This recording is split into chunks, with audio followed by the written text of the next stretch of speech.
Did you know that the person you are trying so hard to discipline will be dead in 10 years?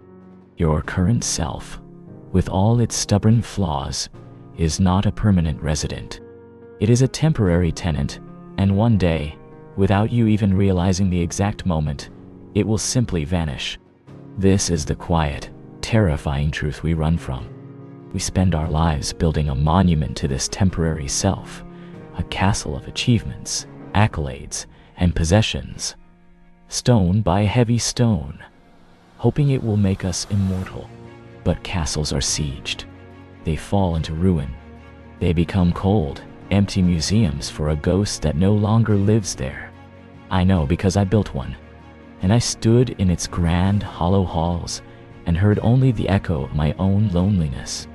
My entire life was a siege against my own nature. I thought victory was a fortified will. A life so disciplined it became a monument.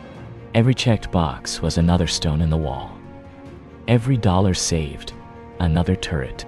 I built it to be seen, to be admired, to prove something to everyone who ever doubted the tenant inside. But a castle is a defensive structure. You build it because you are afraid. You are always looking out from the battlements, waiting for the next threat, the next failure, the next judgment. You live in a state of perpetual siege, and the weight of every stone is the weight of your own expectation. I was so tired, the kind of tired that sleep cannot fix. It was the exhaustion of maintaining a facade for a self that was already beginning to fade. The collapse wasn't dramatic. It was a slow, silent crumbling, a realization in the middle of an ordinary night that the monument meant nothing. That all this time, I had confused permanence with life. A castle is static. It does not grow. It only weathers and decays. And that is when I heard the whisper. So simple it felt stupid. What if you stopped building a castle and started planting a forest instead? This was the one change. Not a new habit, not a better routine. A complete surrender of identity. From architect to gardener. From conqueror to cultivator. A forest does not care about the transient tenant you are today. You plant a seed for a tree whose shade you will never sit under.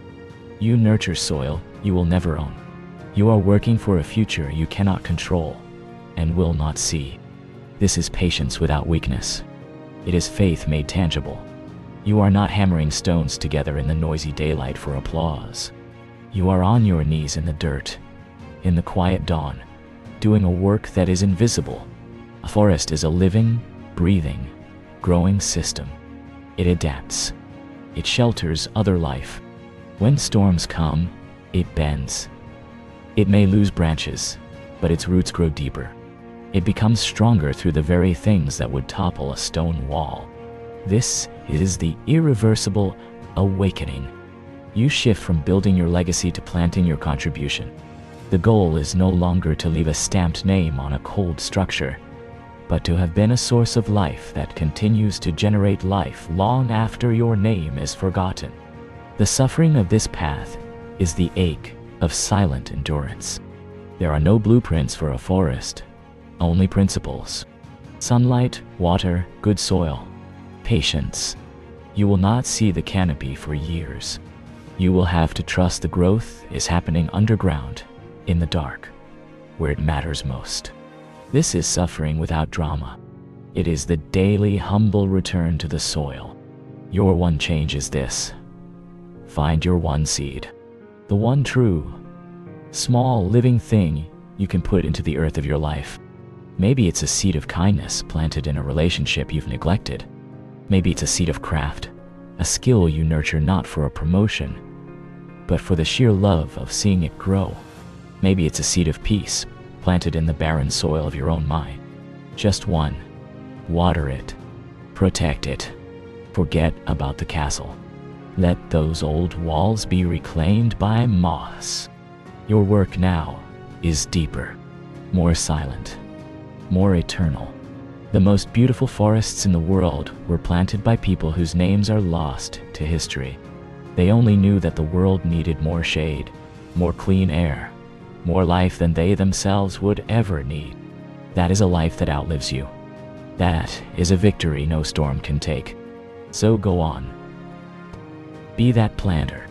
The world is waiting for your forest, and it begins with a single quiet change made today in the soft, fertile soil of a surrendered heart. Just one.